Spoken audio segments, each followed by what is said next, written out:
O'zbekistonda alkogol, tamaki va elektron sigaret bozorini tartibga solish, yashirin aylanmaga qarshi kurashish hamda sohada raqamli nazoratni kuchaytirish bo'yicha tizimli choralar amalga oshirilmoqda. Masalan, 6 oy davomida 185 ta holatda 4,2 milliard so'mlik 58,403 quti nikotinli snus mahsulotlarini noqonuniy aylanmasi oldi olingan. Kursiv Uzbekistan soha bozorini tahlil qildi. O'zbekiston bojxonachilari joriy yilning 6 oyida tamaki mahsulotlarini bojxona chegarasi orqali noqonuniy olib kirish va ichki hududlarda muomalaga kiritish bilan bog'liq 759 ta holatga chek qo'ydi.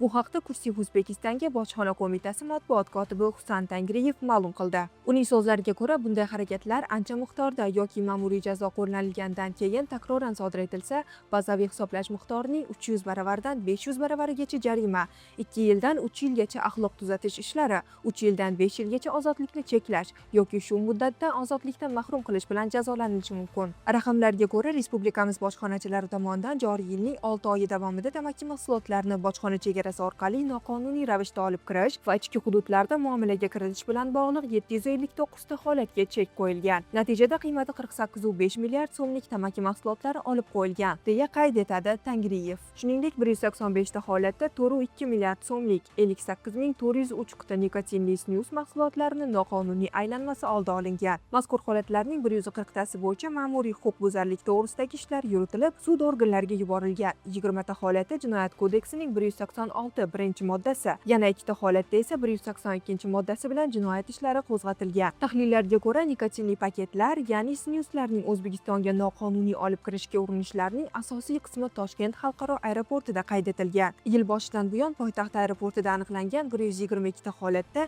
27,500 qutidan ortiq nikotinli snusni olib kirishga urinish to'xtatib qolingan. Ammo sohada qonuniy ishlayotgan biznes subyektlari ham bor. Alkogol va tamaki bozorlarini tartibga solish inspeksiyasi matbuot kotibi Dilrabo Kuryazovani qayd etishicha, 2025-yilda 5,6 trillion so'm aksiz solig'i undirilgan.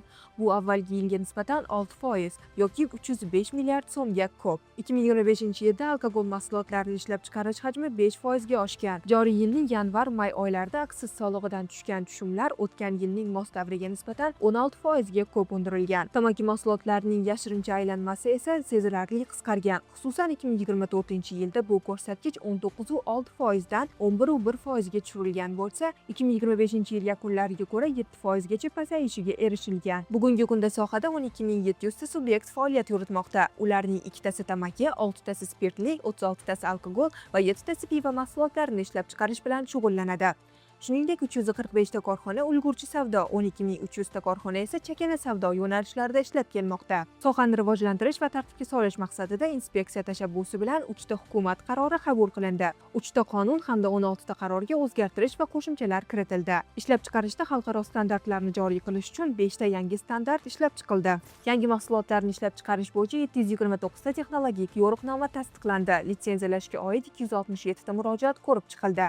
Natijada sohaga yangi kirib kelgan 9 ta alkogol, 2 ta tamaki ishlab chiqaruvchi hamda 44 ta ulgurji savdo korxonasiga litsenziya berildi. 46 ta yangi omborxona uchun ruxsatnoma rasmiylashtirildi. Birja orqali spirt xarid qilish uchun 33 ta subyektga ruxsatnoma berilib, ishlab chiqarish liniyalaridagi 2600 ta elektron hisoblagich muhrlandi, deya qayd etadi Kuryazova. Sohaga mahsulotlar aylanmasini nazorat qilish imkonini beruvchi ISAT axborot tizimi yaratildi.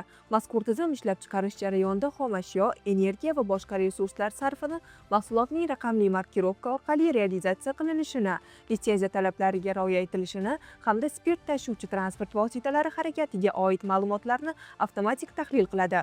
Shu orqali xavflarni aniqlash imkoniyati yaratilmoqda.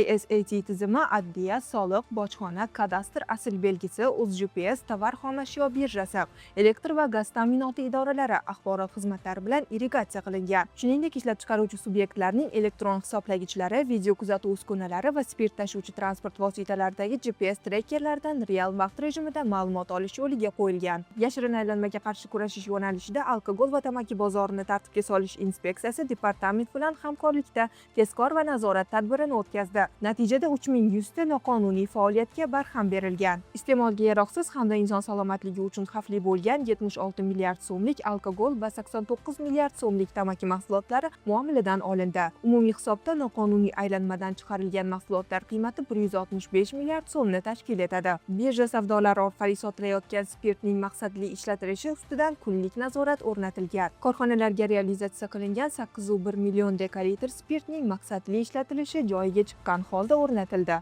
Litsenziya talablariga rioya etilishi yuzasidan 15 ta alkogol, 11 ta ulgurji savdo va 3 ta spirt ishlab chiqaruvchi jami 29 ta korxonada tekshiruvlar o'tkazildi.